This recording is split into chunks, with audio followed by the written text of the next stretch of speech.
Good morning.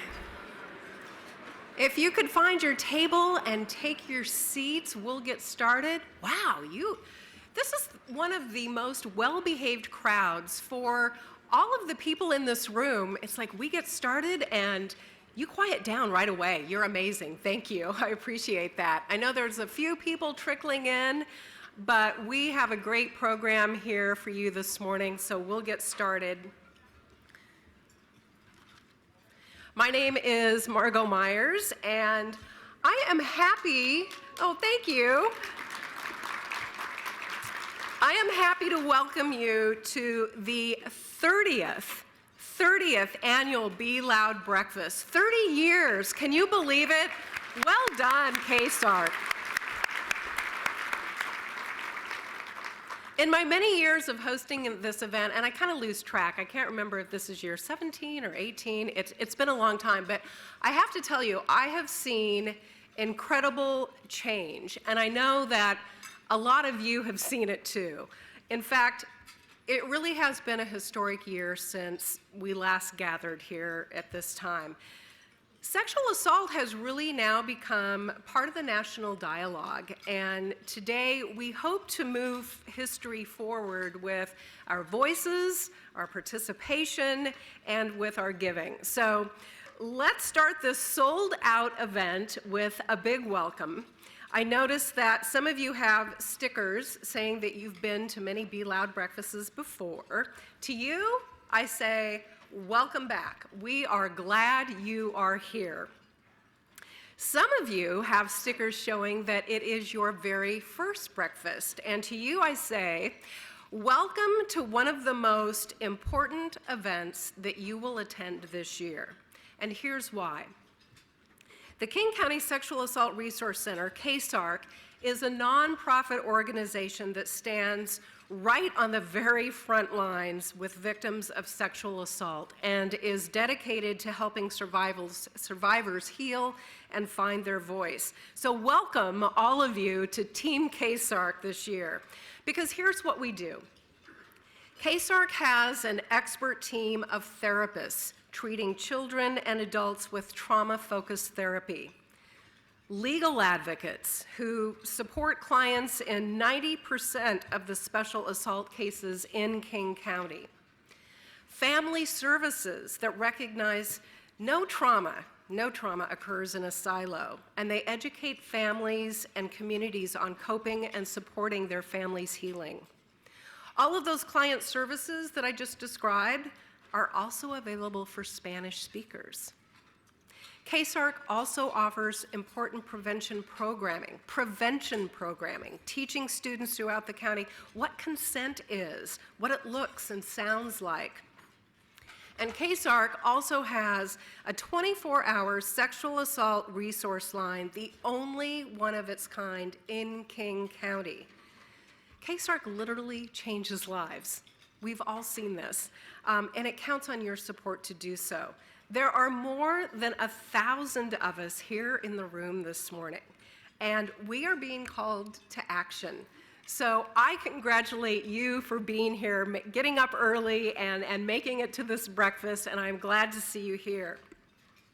You know, I was at the KSARC offices the other day, and when you first walk into the lobby of KSARC, you see these words: give voice, create change, instill courage.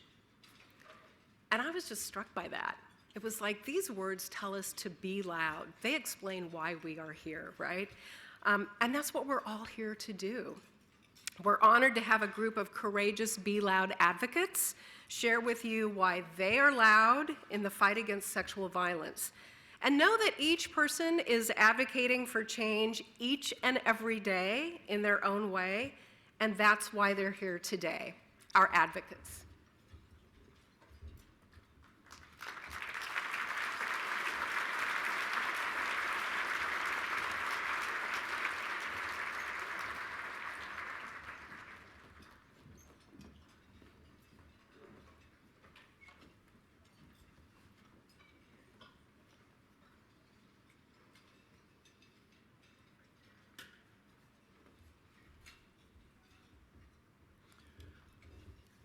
I am loud for the courageous single mother who raised me, and for all the journalists, women and men, who have been exposing the gender and power inequities in our society.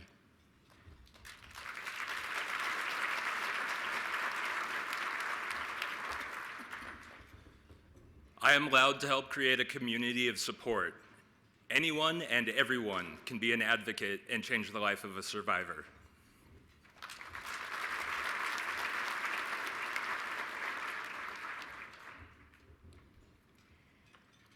Once I was a quiet victim.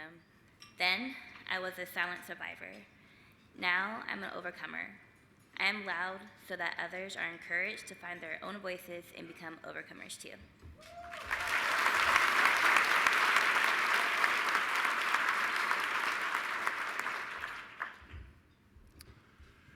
I am loud for the children and families in our community who struggle to find their voice.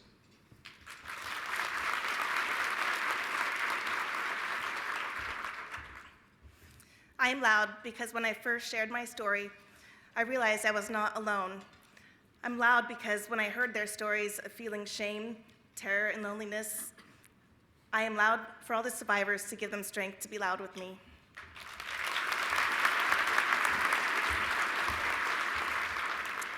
I am loud for those around the world who have experienced sexual assault in the workplace.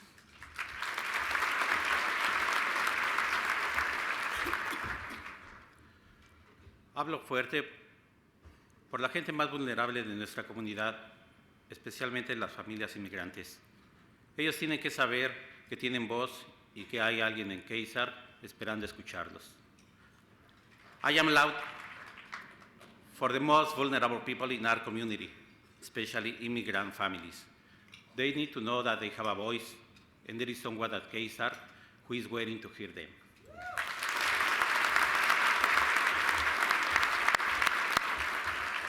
As the King County Prosecuting Attorney, I am loud to ensure that all victims and survivors have access to justice. But as a man, I am loud about the need for a cultural shift that sets new expectations for boys and men with an emphasis on treating others with dignity and respect.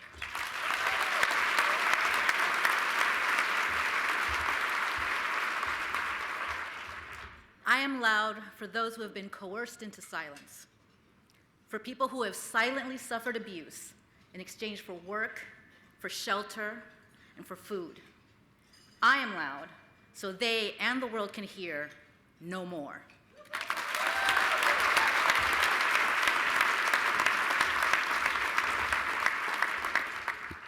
And now it's your turn. We want to give you the opportunity to be heard and really provide a visual touch point for the pervasive impact of sexual violence in our community. So if you or someone you know has been affected by sexual assault, please join me in standing up to honor them.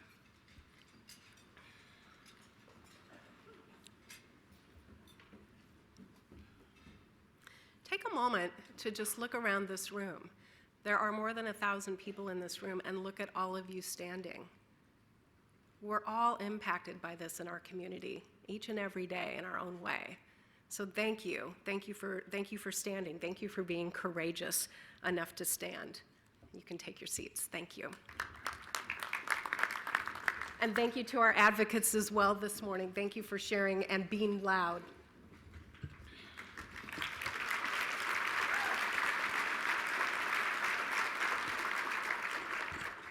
You know, we've done this the past several years where we have all of you stand, and we've kept doing it because it really is just such a deeply moving moment. And if you could see this from my vantage point here and look at all of you and everybody who stands, it's really an incredible moment to see you representing our community and standing in such large numbers. It's just a powerful demonstration of caring, of solidarity, and just support for victims of sexual assault. So I thank you.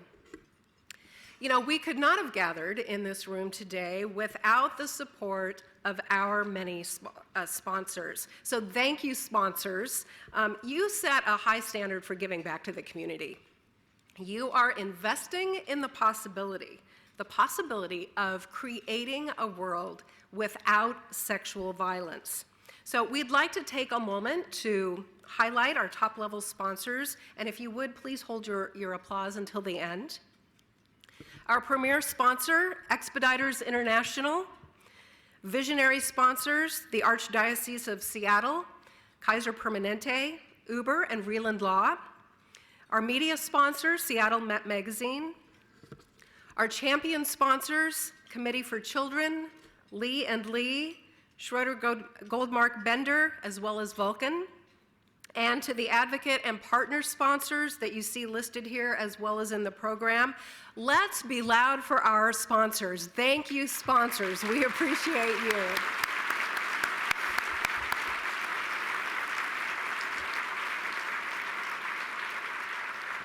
We also want to take a moment to give special recognition to our public servants who are in the audience this morning. Please stand and be recognized, our electeds and public servants, if you would stand, because we want to recognize you and thank you for being champions of the important work that you do on behalf of KSARC. We do not take your efforts lightly. As you advocate for KSARC, you exponentially impact what we do in the areas of prevention, in treatment, and policy development, and we are honored to have all of you here today. And we do want to take just a moment to give special recognition to our state's First Lady, Trudy Inslee, this morning, who is here in spite of her increasingly busy schedule. She has gone above and beyond, often behind the scenes, for survivors and staff, and we truly appreciate what you do for us, so thank you. Please join me in thanking all of our public servants for what they do for KSARC. We appreciate you.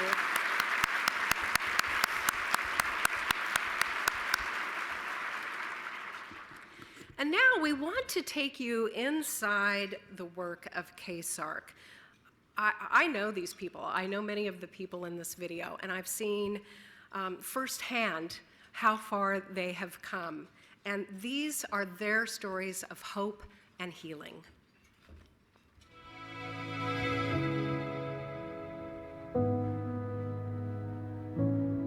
It was something that I didn't talk about and hadn't talked about for a number of years. When I was little, I was afraid every night of going to sleep and worrying if I was assaulted. It was like if I said it out loud, then it would make it real. I started having like nightmares and I was stressed beyond belief. I was told all the time, shh, don't say anything, we don't talk about this, it never happened, don't tell your mom, don't tell the doctor. Like a year ago, me looking at your eyes would not happen. Man or woman, I just refuse to look at people's eyes. It really damages people, damages children, to where they're not able to grow, can't focus and learn. Homeless issues, like there's so much that it impacts. KSARC's been around for decades, and we've built this foundation and a platform for survivors to come forward and tell their story, to feel safe, to feel cared for, and to be heard and believed.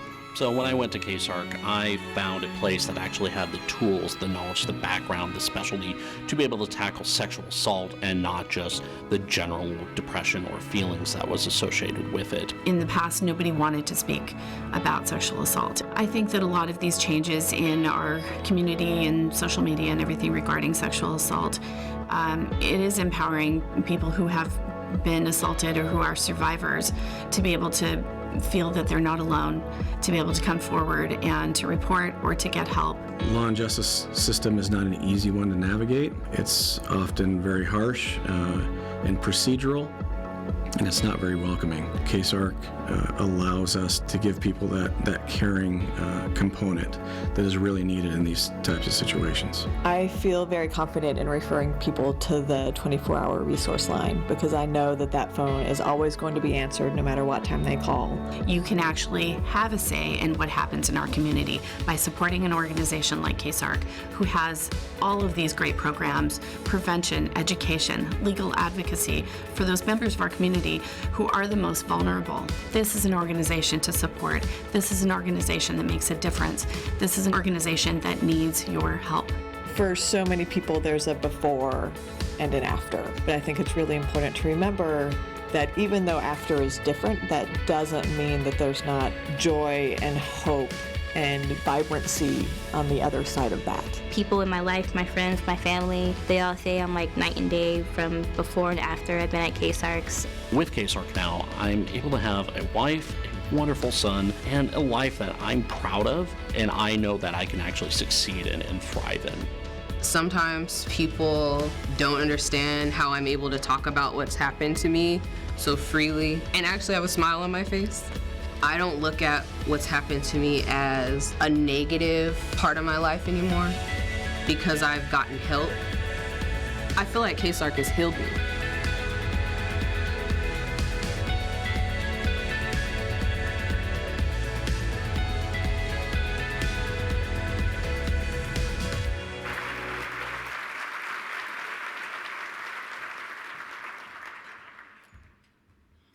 One of the words there that I just love to hear is hope, right? Hope. That's why we're here, hope. And KSARC offers hope to these people who have just been through, traumatic experiences. And there is hope and there is healing. And you're about to hear another story of hope and healing this morning. Our next speaker has truly faced some of life's most difficult challenges. And she has come through them with both strength and grace. Please welcome this morning, Anna. Anna?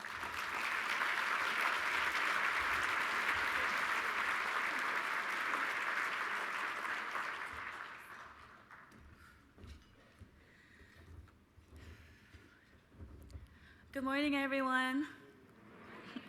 Thank you, that was nice. Okay. My name is Anna, and I come from a family of 8 siblings. There are 4 boys and 4 girls. I have an older brother named Honolulu, and I'm the oldest girl. Then there's Castle, Salome, Machisua, Israel, Amatonga Fo, and our youngest, Rebecca. I have to name them all so you can all hear how much of us there are. We all lived a very ordinary and happy life with my mother. I was very shy, extremely loyal, and a good girl. I loved school and I never got into trouble. That all changed when my father came back home from prison. My childhood was literally stripped away and I became an instant adult. And for my siblings, their lives were stripped away as well. My father came back from prison when I was 8 years old, and he had just been released, and I remember it being the first time actually living with him. Having him home was the greatest thing, so we thought. And little did I know him coming home was going to change my life. In the first month of my father being home, my father not only sexually molested me, but he also took away my virginity, and I was only 8 years old. It started with just once a week, then it became twice a week, and then it was every day. And for the next 10 years, I lived in fear from my life from my father. For over 10 years, I kept it a secret. He threatened me that if I told, he would kill my mother and my siblings. I wanted to protect them, and the only way I knew how was by keeping my father's abuse a secret so that he wouldn't hurt anyone else but me. Hoping and praying that my father would change, I would forgive him and beg him that it would stop. but it never stopped, and for years I lived in fear. The day I turned 16, I was pregnant with my father's child. As soon as I found out that I was pregnant, I told my father, and the first thing he said to me was, "Are you getting an abortion?" He wanted me to get rid of my baby, and even had his friend come and try to kill her. But I wanted to keep my baby because, in my eyes, nothing was her fault and she is innocent. Thank God it didn't work. I then told my father that I'm keeping her, and he said that if I can come up with a lie, I could keep her. I lied, and I said I had a one-night stand with my next-door neighbor. And no one believed me because they know me, and I wasn't a good liar. I was a good girl, and my father took advantage of that. And for that, I kept everything a secret, thinking I was protecting my family and myself. I had my baby when I was 16, during my junior year of high school. And being a mother made me stronger, and I started to speak up for myself. I started to stand up to my father, and I started to say no when he would come to rape me. But that led to repeated beatings. He always threatened me that he would kill my mother. So at times, I would have to give in and let him hurt me, just so he wouldn't hurt her. He stalked me at my job and at school. I wasn't allowed to have any friends. I'm sorry.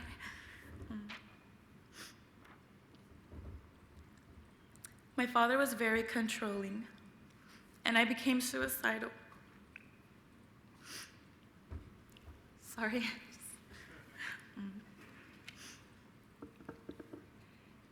I didn't want to talk to anyone because I was afraid that my father would go after them and kill them. My older siblings suspected my father was abusing me and told my mother. And over the years, people would ask if my father was abusing me, and I always lied and said no. But one day, I was at work, and my mother came to my job and asked me, and I told her. I couldn't hold it in anymore, and I told her the truth. I was always worried that no one would believe me, but I couldn't take it anymore, and I cried out to my mother, and she took me straight to the Kent police station. The police asked me questions, and I was so tired of lying that I told the truth. I told them everything. The police recommended KSARC, but I didn't call them. KSARC called me. I don't think I would have ever called them, and I didn't want therapy because I was scared. I was still afraid people wouldn't believe me, and I was still afraid that my father would kill the people that I love. But apparently people believed me, and police arrested my father in July of 2016. So when KSAR called, I was ready to get help. Then after I met my therapist, Emily, I knew I was in the right place. It felt so good to tell someone. I couldn't understand why Emily cared for me. I started to become more open with her, and there were days I just cried as she sat there with me and just listened. I had to tell my story and tell it again and again. And every time I told my story, my healing process was just one step closer, and Emily encouraged me every step of my trial, before and after. I still had a long way to go with the criminal justice system. It took 2 years, and by the time trial came around, I felt stronger, but still felt ashamed. I still feared my life because of all the threats from my father, and I had to face him in court. He was just sitting there with no handcuffs, in regular clothes. I feared he would just walk out of there be waiting for me to be home to beat me once again. And my prosecutor, Celia, she made me a stronger woman and made me realize the strength that I had carried with me throughout all those years. I had to talk about being raped in every car we ever had, in every house we lived in, even in church. Anywhere we were together and alone, he raped me. And I told my story in front of him. I could feel his glares, his anger, but I did it.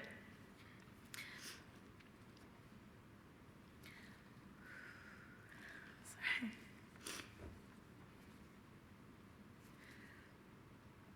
My legal advocate, Carolyn, was my ally and my strength, and so I testified for 2 days. And he was found guilty. My daughter became my strongest proof of what he had done.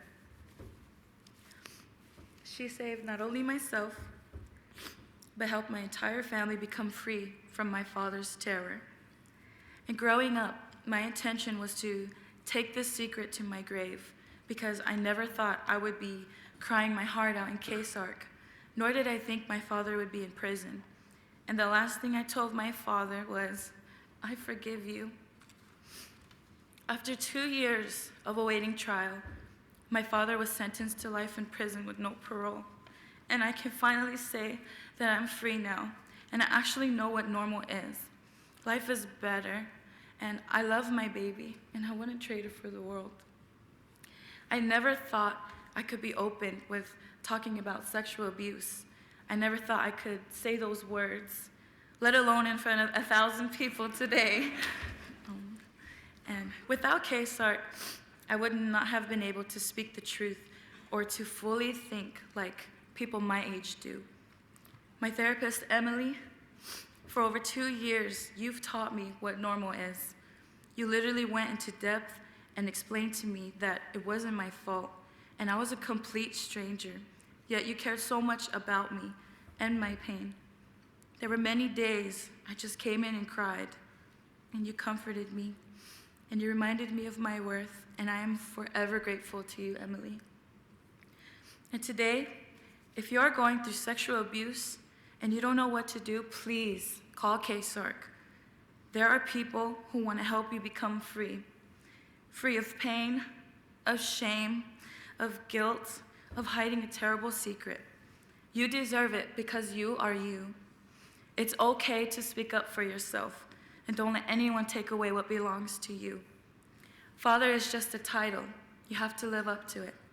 The 2 men in my life who defined father, Stephen Rutledge, he's not here today, my very first boss, has been there for me throughout my whole 2-year trial. You have sacrificed so much of your time to listen to my cries. You aren't even my blood family, and you taught me how to be myself.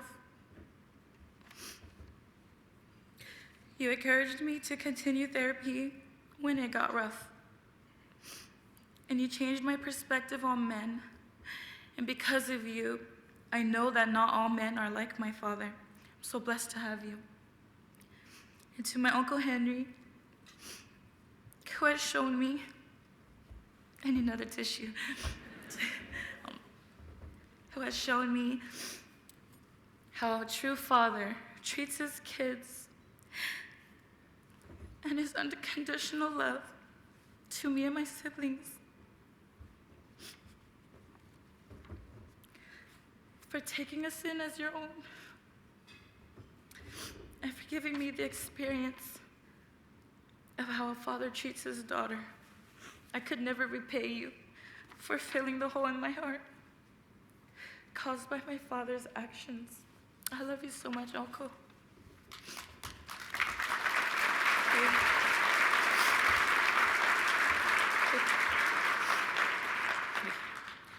It's never easy to talk about sexual abuse, but I am willing to stand here before you today as a living testimony to tell you that it's okay to speak up for yourself. And I want you to know that K-Sark is here to help guide you through your healing process and to constantly encourage you through your hardest times. They will believe you. I will believe you. Tell and be loud. Thank you.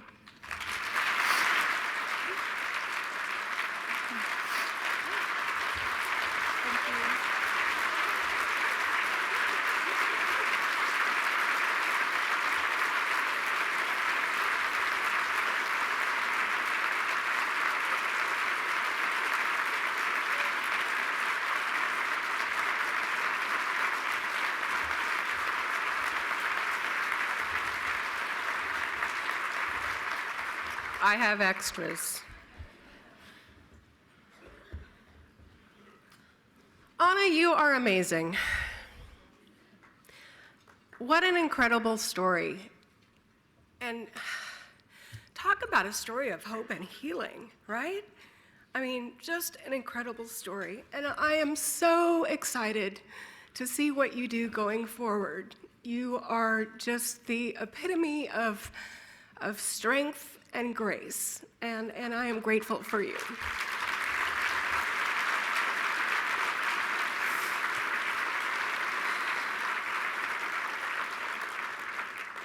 I actually brought my own this morning. You know, Anna's story highlights a number of the resources that are offered by KSARC.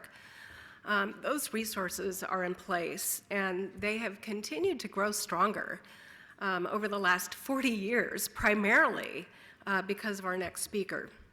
Mary Ellen Stone has made it her life's work to end sexual violence. And Mary Ellen's passion, her expertise, her longstanding leadership, I mean, she is one of the best leaders I know.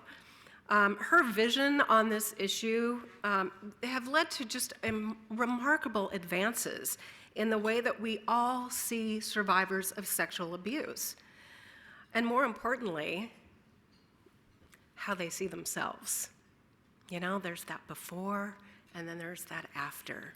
And that is so important. Mary Ellen's extensive history, her tenacity, her tireless advocacy in this work truly inspires all of this. It is my honor and my privilege to welcome KSARC Executive Director and my friend, Mary Ellen Stone. Mary Ellen.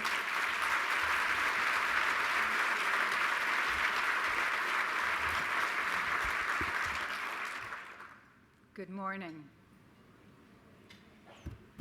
It is so good to stand up here and see all of you. And Anna, thank you. Thank you so much. I have a couple things I want to share with you today. It's been an extraordinary 12 months since we were last together. You know, finally, we're seeing sexual assault be part of the national dialogue. Finally, we're starting to see victims face less judgment, fewer barriers when they come forward and share their experience. Finally, we're seeing the greatly needed changes in attitudes and behaviors that all contribute to sexual assault. Finally, we're getting somewhere. It's been 40 years.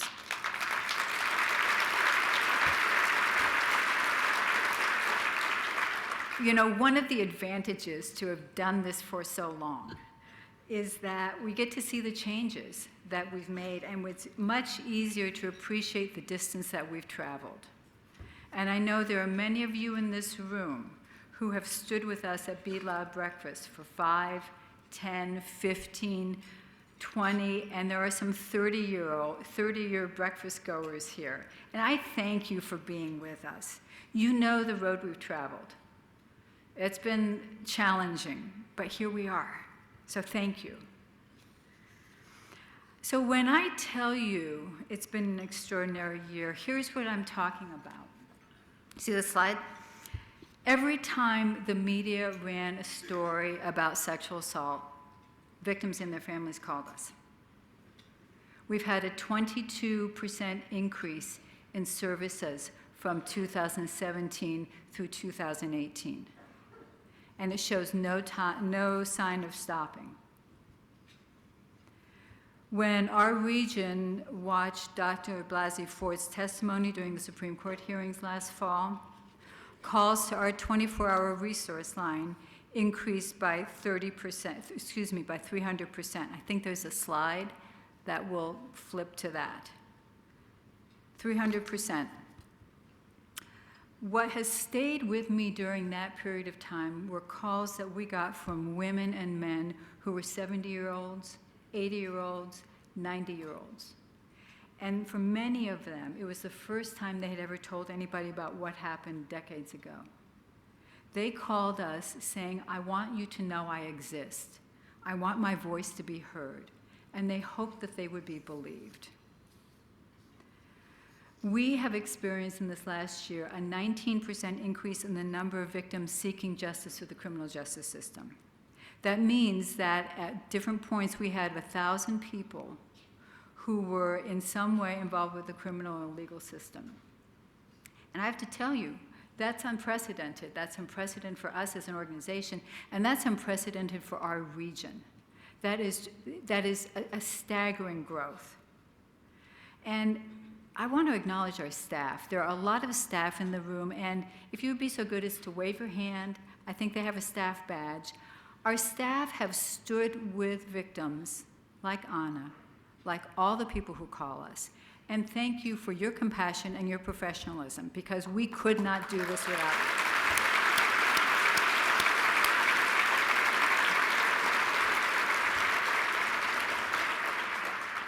Part of what is propelling victims to come forward is hope that they'll be believed and that they'll have some justice and there will be some accountability. And so what's important is for us to remember this, that every number on that graph is a person with friends, with family, with a community. Every number is a person who's somebody that we know, who we live with, we work with, somebody who's in this room. These victims are us. That graph is us. The increase in demand does not reflect an increase in assaults taking place, because that's been with us for generations. What we know is that Be Loud is finally working. Victims and their families become survivors, and KSARC helps people take this journey. We as a community can also help victims become survivors, because research reminds us that it's the supportive response, it's the I believe you, how can I help, can really make a difference when victims first disclose, first share their story, even if it's been decades ago. So from my perspective, it feels like we're finally getting somewhere. We've got more partners now in the private sector, which means we can be much more creative in the way victims' voices are being heard. For example, elementary school staff are often the first person that a child may report sexual abuse to. To help these first responders, we've developed a tool called Launchpad. So it's a toolkit for teachers on how they can address, recognize, and respond to trauma in their classrooms. And I want to thank Kaiser Permanente and Best Starts for Kids funding for that. We also know that adults who struggle with the impact of child sexual abuse often feel like they're frozen in time in that period when they were children or adults, even though physically or mentally they're well into their adulthood. And so for adults who have a first language other than English, describing their childhood sexual abuse is really best done in that language, even if they're fluent in English. So to make these voices heard, we've adapted our treatment group for adult survivors into Spanish, and again, thanks to Pacific Hospital PDA for that support. So this coming year, we're still seeing that kind of increase in cases. We're going to continue to work to reduce barriers. Youth homelessness continues to dominate our conversation, and we're sharpening our focus on Project 360, which is our innovative approach to addressing homeless youth who is victimized by sexual assault. We're also working to close the justice gap. You know, as a society, we believe that when victims of crime, we benefit when they can come forward and seek help. It's got to be easier to report sexual assault to our criminal justice system, and victims have to be treated with respect. The process has to be fair. The process has to be transparent. This last legislative session, we've been demanding that our legislators eliminate the statute of limitations so that victims aren't limited by arbitrary timelines, and to make sure that when physical evidence is collected through rape kits, that evidence is stored and tested in a timely way. So I have to tell you that our priority bills are on track, they're out of committee, they're on schedule, actually they're ahead of schedule. And so I want to say thank you, because there are a lot of you in this room who have reached out to your legislators, who have testified in hearings. We're good so far, but we're not done yet. So what we know that we'll be relying on you again to make more calls and keep that voices and energy going so we can get these bills through. Another thing we're doing this year is taking the long road to look at prevention. We're designing an exciting program which is focusing on a specific community, which involves schools and parents and community leaders, because all of us need to help our youth understand consent and healthy relationships, and all of us can create a new vision for a community free of sexual assault. I'm delighted to share that we already have seed funds and a multi-year commitment through a generous gift from Paul and Jeff Pyatt. And over the next several months, you'll be hearing a lot more about this. So thank you both.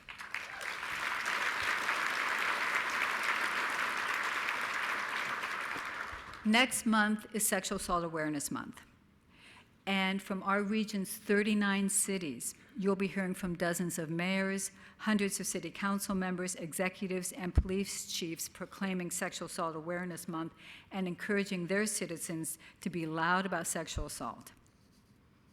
So earlier I told you that that all of us are part of helping victims become survivors. I want to go back to this point because we all are part of making this easier for victims to come forward. So when a friend or a coworker or a family member says, it happens to me, or it happened to me, it really can make a difference if you can tell them that you believe them. Ask how you can help. Offer to connect them to us.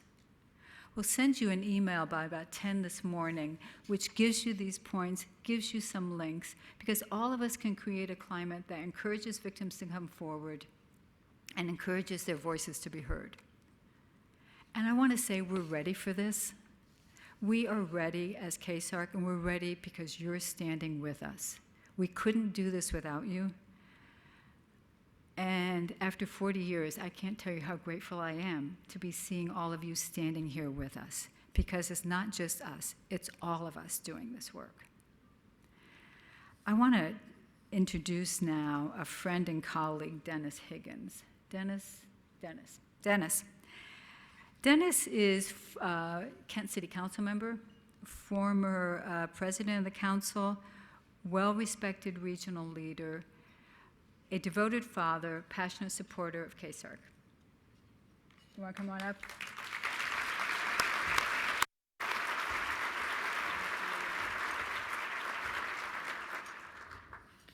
First, let's give Mary Ellen a hand for her speech.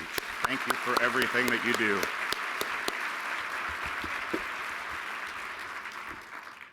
I will never turn my back on a survivor. My name is Dennis Higgins, and I want to share a story with you, my family's story. For the past decade, my family has supported KSARC by giving our time and money so that KSARC can help others as they help my family. It was 13 years ago when we learned my daughter Haley had been raped by my uncle. Haley was 10 years old. She'd carried this secret for 5 years. She came to my wife late one night and told us what happened. We immediately believed her. Immediately. There was never a question. My wife is a school counselor, and thankfully she knew what to do. She called KSARC that night. From our first phone call, KSARC has stood with my family every step of the way. Our KSARC legal advocate was there when Haley was interviewed by the police detectives. We received regular guidance and updates. KSARC set up therapy appointments for our daughter. And even though Haley's rapist ended up pleading guilty, it was over a year before we ended up sitting in that courtroom.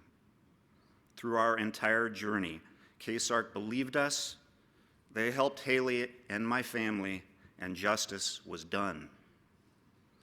Haley is an amazing young woman, and I really wish she could be here this morning. I'm very, very proud of her. She just turned 23. She can't be here this morning because she's a Peace Corps volunteer in the high Andes of Peru. Last summer, thank you. Last summer, she graduated from UW with 2 degrees, one in public health and the other in Spanish. And while she was at UW, she was involved in ASUW's SARVA program, Sexual Assault and Relationship Violence Activists. She's helped so many people. So many friends have approached her because of her advocacy. She's been able to let them know where to find help and begin their journey to recovery. Many have found help at KSARC. In fact, in 2015, Haley spoke here at this breakfast in this very same role. And I know she's here with me now, and she's proud of me. Thank you. Our family's journey through recovery continues. It will take us the rest of our lives. She still has some bad days. So does her mother. So do I. In fact, we're all going through a lot of emotion this week because her rapist happens to be getting out of prison this week, coincidentally, and that's tough. We're glad for the Department of Corrections notifications about the upcoming release, but they're very jarring. We're going through the process of setting up no contact orders and travel permissions. We're flooded with emotions. It's not easy. And the thing is, KSARC is still here for us, for all families. Whether the path forward is clear or whether it's full of turmoil and conflict, KSARC is here, ready to believe and stand with survivors. We are survivors. My family, we are survivors. And now it's our turn to stand with KSARC. Looking around this room today, I see many of you from previous years who have been coming to the breakfast for over a decade, some of you several decades. Thank you to all of you. Because of you, you supported KSARC during my family's time of need. Your support helped change the lives of thousands of survivors like Haley and my family. Your generosity and perseverance has not only encouraged so many brave survivors to be loud, like Anna this morning, it's also encouraged hundreds of new attendees to show up this morning and ask, how can I help? For the first-timers, welcome. We are so glad you're here. I hope you're getting a sense of what keeps so many of us coming back year after year. It's hope. Hope.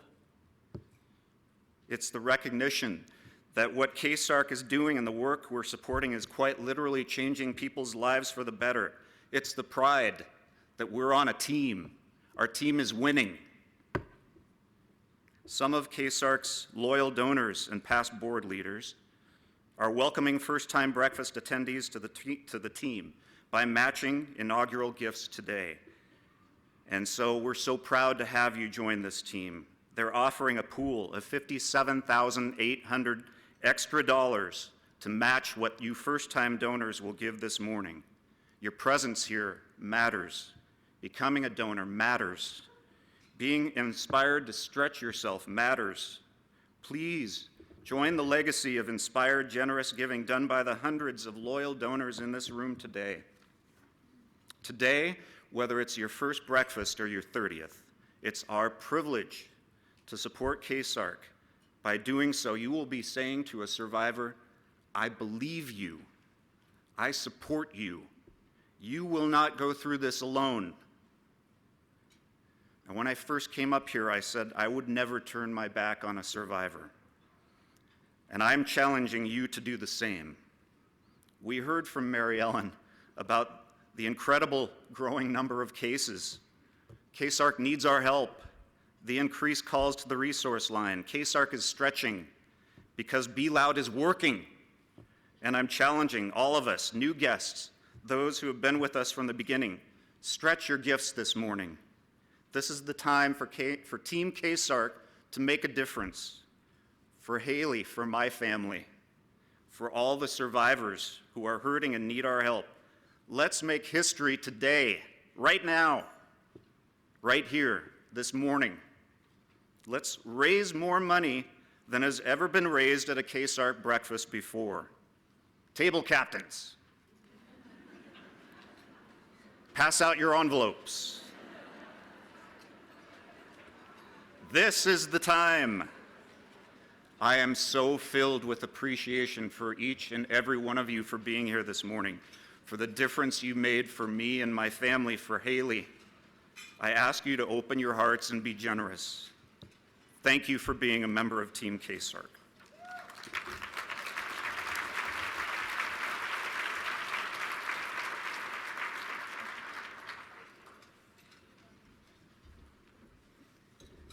Thank you, Dennis. And, you know, I've met Haley. Haley is terrific, and Dennis's family is terrific. And I'm sorry that you're having to go through this week, Dennis. And I certainly appreciate you being here and sharing your story with everyone here, because there is hope and there is healing, but it is a process, and it does take time.